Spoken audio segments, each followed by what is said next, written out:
எம்.எஸ்.எம். ஆனந்தன், மாண்புமிகு பொதுப்பணித்துறை அமைச்சர்.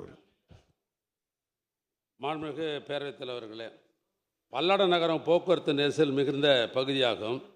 இதில் கரூர் கோவை தேசிய நெடுஞ்சாலையில் ஆலிவேலம்பட்டியில் தொடங்கி பல்லடம் அவினாசி சாலை கடந்து மாதாப்பூரில் இணைக்கிற வகையில் 15 கிலோமீட்டர் தூரத்திற்கு தேசிய நெடுஞ்சாலை மூலம் விரிவான திட்ட அறிக்கை தயாரிக்க ஒப்பந்தம் புள்ளி இப்பொழுது பரிசீலனை உள்ளது.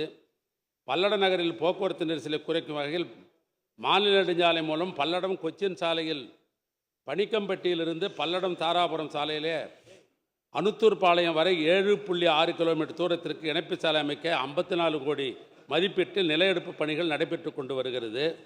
பல்லடம் தாராபுரம் சாலையில் அனுத்துப்பாளையத்திலிருந்து தேசிய நெடுஞ்சாலை மாதாப்பூரை இணைக்கும் வகையில் 1.5 கிலோமீட்டர் தூரத்திற்கு இணைப்பு சாலை அமைப்பதற்கு பரிசீலனை செய்யப்பட்டு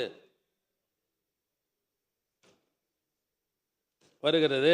இத்திட்டங்கள் நிறைவேற்றும் பட்சத்தில் பல்லடத்திற்கு வெளிவட்டச்சாலை ரிங் ரோடு இது அமையும் என்பது தெரிவித்துக் கொள்கிறேன். மாண்புமிகு உறுப்பினர் ஆனந்தன். மாண்புமிகு பேரவைத் தலைவர் அவர்களே, பல்லடம் பகுதியினுடைய நீண்ட நாள் கோரிக்கை பல்லடம் நகரத்தில் ஏற்படக்கூடிய அந்த போக்குவரத்து நெரிசலை தவிர்க்க வேண்டும் என்பது. பல்லடம் நகர மத்திய பகுதியில் தேசிய நெடுஞ்சாலை எண் 81 செல்கின்றது. இந்த சாலை கோவையிலிருந்து கரூர், திருச்சி, தஞ்சாவூர் போன்ற கிழக்கு மாவட்டங்களுக்கும் மதுரை, தூத்துக்குடி போன்ற தென் மாவட்டங்களுக்கும் செல்கின்றது. இந்த பகுதியில் செல்லக்கூடிய பேருந்துகள், கனரக வாகனங்கள் மிக அதிகமாக செல்கின்ற காரணத்தினால் பல்லடம் நகர பகுதியில் கடுமையான போக்குவரத்து நெரிசல் தொடர்ந்து ஏற்பட்டு கொண்டிருக்கின்றது. விசேஷ காலங்களில் இப்பகுதியில் மக்கள் மிகவும் சிரமப்படுகின்றார்கள். இந்த போக்குவரத்து நெரிசலை தவிர்க்கின்ற வகையில் கடந்த கால ஆட்சியில் முன்னாள் முதலமைச்சர் அண்ணன் எடப்பாடியாருடைய ஆட்சி காலத்தில் கோவை சாலையிலிருந்து காளிவேளாம்பட்டியிலிருந்து குங்குமம்பாளையம் வழியாக மாதப்பூர் வரை வெளிவட்ட சாலை அமைப்பதற்காக நிலம் எடுப்பதற்காக ரூபாய் 45 கோடி நிதி ஒதுக்கி அரசாணையும் வெளியிடப்பட்டது. ஆட்சி மாற்றம் ஏற்பட்டதின் காரணமாக இத்திட்டம் கிடப்பில் போடப்பட்டுள்ளது. இந்த ஆட்சியில் உங்கள் தொகுதியில் முதலமைச்சர் திட்டத்தின் கீழ் கேள்வி இப்படி 4 பக்கமா முடிங்க.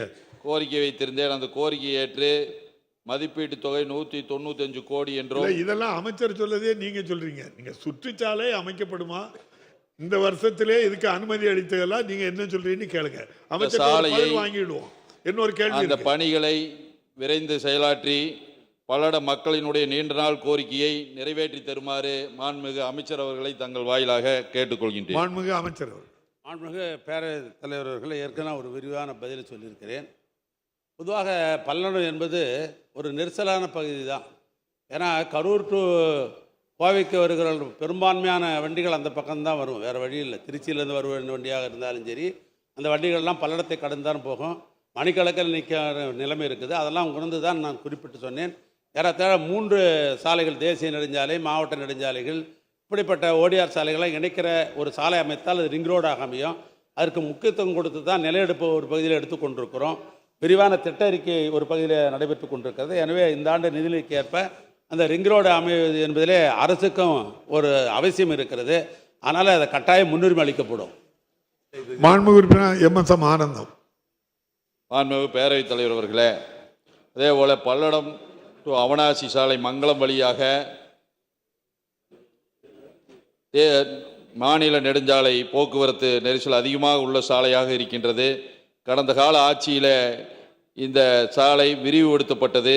மேலும் நெருக்கடி அதிகமாக இருக்கின்ற காலத்தினால் வருகின்ற காலத்திற்கேற்ப இந்த சாலையை 4 வழி சாலையாக அமைத்து தருமாறு அமைச்சர் அவர்களை கேட்டுக்கொண்டு, அதே போல் பல்லடத்திலிருந்து பொள்ளாச்சி செல்லக்கூடிய சாலையும் 4 வழி சாலையாகவும், பல்லடத்திலிருந்து உடுமலைப்பேட்டை செல்லக்கூடிய சாலை 4 வழி சாலையாகவும் அமைத்து தர வேண்டும் என்று மாண்புமிகு அமைச்சர் அவர்களை தங்கள் வாயிலாக கேட்டுக்கொள்கின்றேன்.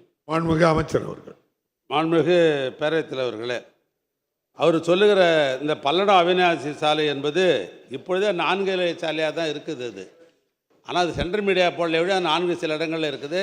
அதனால் பல்லடத்துலேருந்து அவினாசிக்கு வருவர்கள் இன்னும் சொல்ல போனாக்கா ஏர்போர்ட்டுக்கு வரணும் அந்த சாலையை தான் பெரும்பான்மையாக அதை பயன்படுத்துவார்கள். நானே அதில் பல முறை பயன்படுத்தியிருக்கிறேன். ஆனால் நெரிசல் அதிகமாக தான் இருக்கிறது. இன்னும் அதை எப்படி விரிவாக்கம் செய்யலாம் என்று துறையின் சார்பாக நாங்கள் ஆய்வுக்கு எடுத்துக்கொள்கிறோம். அதே போன்று பல்லடம் பொள்ளாச்சி சாலை என்பது அது 10 மீட்டர் அகலம் கொண்ட சாலையாக இருக்கிறது. வரும் நிதியாண்டில் 4 வழிச்சாலையாக அகலப்படுத்துவதற்கு முன்னுரிமை அளிக்கப்படும்.